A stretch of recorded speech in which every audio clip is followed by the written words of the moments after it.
Hi there, and welcome to your timeless message of the day. Trust that this finds you when it is meant to, and that you are able to discern which messages are for you. I hope everyone had a lovely Christmas, or still having one. I don't know when you watch this, but we have here the Hermit. Time of solitude, of recharging in solitude. So whenever this finds you, whether this is on Christmas or whether this is at any other point in time, you might have gone just through a lot of stuff, like a lot of things might have needed your attention, might have used your energy up. So now you're being called to recharge in solitude, recharge in the Hermit.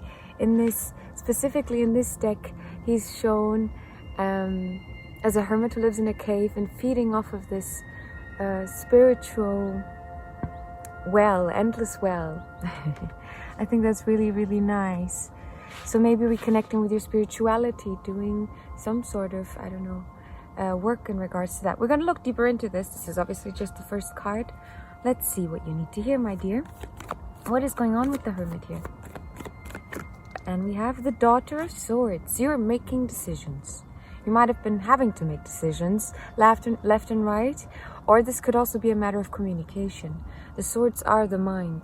So maybe you've been having to, do a lot of mind work.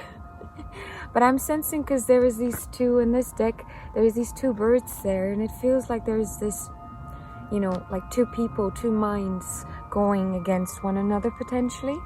But if not that, it's just a lot of internal stuff happening. This is not good or negative. The Daughter of Swords represents the Knight of Swords. This is a really fast moving card. The court cards, so the page, the knight, the king, the queen, they're all, they often represent a person. This can be a person in your life, but it can also be an aspect within yourself or a version of yourself that you're trying to head towards, right? And the Daughter of Swords is someone who's really fast when it comes to the mind, when it comes to the decision making, to knowing where to put your energy, where to cut off the bullshit. I'm seeing someone going through the jungle and like cutting all of the stuff, just really like bam, bam, bam, bam, and like making their way as fast as possible, through this thickening of plants. Okay, alrighty. Another card here, please. And if you find me a little jumpy, it's because in case you missed it from the last messages, but I got a bit scared being here last time, and now I'm just a little more anxious about it. And yeah, I'm also keeping an eye on Baba, because he's always my little protector as well. So just to see if he's alarming or anything, if there's anyone coming. Alrighty, my dear, we have the Three of Cups in reverse. Another indication for solitude. Another indication for potential overwhelm from socializing. Oh my God. That's so real. Oh, so real, my dear. Trust me, I am like a mess. When I socialize, I do it in very conscious ways nowadays. Because I understand how much energy it takes. And obviously there's always times in life, like for example, if you are watching this as it comes out or on the holidays, where you're having to socialize maybe with people more than you would feel comfortable with in that moment. But what I'm sensing here is whatever is going on in regards to people in your life, in regards to friendships, celebrations, coming together. You see, this is the card of friendships, traditionally speaking. And you have these three women dancing under the moonlight. So it's a really joyous celebration. The card came out in reverse. So I'm feeling it could be a joyous celebration, it could be a really nice thing, but it just isn't sitting right. That's what I'm getting with the card and the way that this has come out so far. Something is not sitting right, and your mind is trying to cut away. You're trying to regain the strength after socializing potentially. I do find it interesting, of how we were talking about it, and then the socializing card comes out. But the Hermit is in the middle, right? The finding the guidance within, finding the light within to allow you to continue your journey, Okay, from this deck, what do we need to see?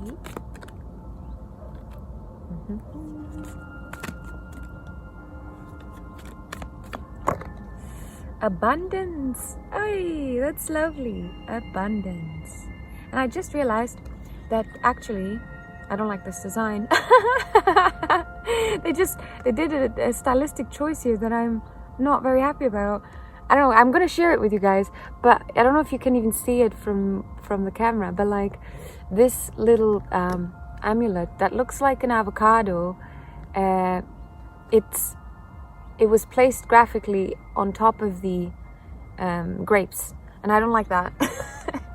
So still, okay, why am I sharing this? I trust that, you know, my intention with these videos and with my work is to tap into what needs to be shared, to figure out patterns that need to be addressed in an effort to help people grow, help everyone, you know, just feel a bit more connected to themselves and trust themselves more. Your intuition is such a beautiful tool, and I think in a world in which we are finding ourselves now more and more, we're being called to it. We're being called to connect to it. And abundance is ahead. Abundance is ahead, even sometimes when, this is where we're going full circle, okay? Stay with me. But even when sometimes things aren't exactly as you would like them to, and it just like scratches something in your brain and you don't like it.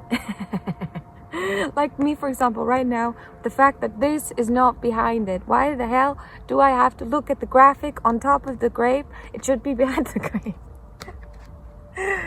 Okay, what else from this deck? Longevity. These have been coming out more regularly, actually. The longevity card as well. Yeah, and we have a clock here. So giving everything its due time, allowing things to nurture and grow as they have to, allowing seasons to move as they have to. With this particular oracle deck, it's fruits and veg and flowers and herbs, so all garden stuff. So with the garden, you have to have patience. You have to be thoughtful. You have to plan to a point, obviously, how you're gonna what you're gonna do with the year ahead, what you're gonna do with the space that you have, right? Trying to make sure that you get to a place that it is long-lasting, that you can establish yourself to a point maybe that the garden is self-sufficient. Maybe instead of you having to be like super involved, you can be more, it just like takes care of itself. And when it comes to maybe potentially the necessity to get back down, get back to self, back within, to the hermit, right? There is I see a path of someone who is trying to make sure that there's a quicker access to that calmness within when there's turmoil without, right? Okay, so what is the collective doing to try to get to do that, to get the longevity? These are too many cards, my dears. Please show me the cards that need to come out. The deck is just a little too big. The Nine of Cups in reverse on the Abundance card. Okay. Yeah. The Nine of Cups is reaching your emotional fulfillment. It is reaching your dreams. And in this depiction, it is someone on a stage. Someone being able to express, for whatever reason. Some people like the fact that they are in the middle there. Some people like the feeling of the light, the eyes. Some people just like to do it because it's fun, because they want to express, and maybe the eyes are actually making them uncomfortable. Maybe that's the case because the card came out here. Oh, that's interesting. Wow. Okay, so maybe trying to share the abundance within with the people without. Of course. Look at that. You have the abundance within. And for you to be able to share this and to share your emotional fulfillment that you have cultivated or that you find when you are in solitude, you want to share this. Aha! How can you do this long term? Continue to address what needs addressing when it comes to you sharing whatever emotional gifts you have, whatever emotional, feeling-wise, creative-wise things you have in your life that you would like to share. That's what I'm getting here with the cups coming up. Okay, and we have two cups, and now we have the coins. It's just, it seems to be like working with other people is just not working out for you at the moment. That's so funny. We have another card, and it's not like there's loads of cards. There's 78 cards, and not, you know, the fact that we have similar themes here and there. Obviously, they relate to the fact that we have two threes here. Oh my gosh, we have 2 3s here. I'm talking of the 3 of Cups, by the way, because both of these cards speak on people. The 3 of Coins, though, when the 3 of Cups is community, as in the emotional aspect of working together, the 3 of Coins is the material aspect of working together, right? So this is finding people that are good co-workers, that you mesh with well, that you can actually create with well. And as of the space and the place this is seeming to be, you don't have that materialized, not yet. You are working towards it, because that's in reverse here as well. Okay, so yeah, there's definitely stuff that is calling for you to introspect on right now and to go within about. Okay, give me a bit of a what is a pull me up? Is that something? Can I say that? Tell me. I don't know. What is a pull me up? What is something I can tell the collective that would cheer them up? Ah, there we go. That's the word. Darling, don't you remember? You are a badass. Keep winging it. Embody the energy of a fairy. I love this. And didn't we not have this card come out in a recent reading as well? I love this. Don't you remember? You are a badass. That shows. The remembrance shows that this is based on something that you can refer to in your past that shows that you have strength. Okay? Whenever you find yourself feeling weak or feeling like you, oh, I don't know how to deal with this, or I need to do this, remember what you have already gone through. Remember that there is always this ability within you. And it's a matter of you cultivating a way in your life to access it faster. To access the belief in yourself, the badassery, the trust, the, Daughter of Swords here as well, yeah. Yeah, I'm feeling here the lightness come through trusting the mind, trusting your intuition, really, trusting your intuition. Okay, now, how are we ending this reading with a final guidance? The Salik in reverse, a new beginning in reverse. Now, my dear, if you truly want a new beginning, you have to let it come in. You have to allow things to change. And you have to maybe find a way out of the hermit, even though it seems to be a very important space. But maybe it's the amount of time that you are in the hermit space. Maybe it's the way you are in the hermit space. What I mean with this, are you using the time in a way where you allow for space, for relaxation, but also find time to be productive, to create, to grow? And again, the focus here, I feel, is about finding a way to reach the clarity, the solace, the comfort that you find in the solitude.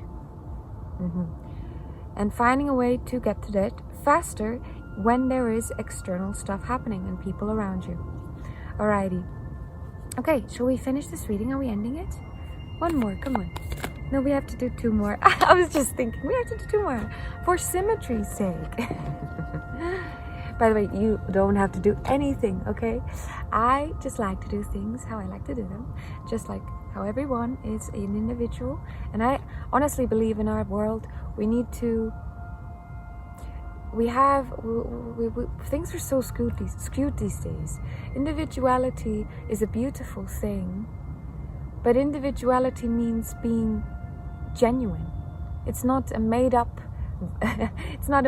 persona. It is just your genuineness that makes you your individual self, right? You come into this world as your unique blueprint, with your unique blueprint literally on your fingers. That I think it's so beautiful to think about that. And we're all one. We all go through the same things. We all experience life as human beings, right? That's why, for example, we can all relate to 78 random cards that have been following the humans and that have been used only for divination since 17 something. Before that, they were just a card game. And before that, like the latest we can go is like the Middle Ages in Europe, and then there's some talk about it coming from Egypt, but we don't really have any proof of it. The oldest proof we have, I think, like actual physical cards, I think is even older than the Middle Ages, but I can't remember now. I think it's maybe 1500, anyway, or 1300. Anyway, okay, well, the two cards you have to finish off your reading is the material world. The material world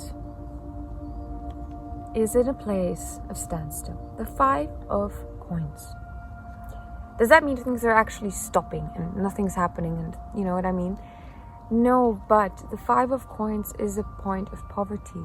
It is a point of loss. It is a point of, you know, struggle, suffering in the material world. Trying to survive the winter specifically. You can see here the snowflakes on the card.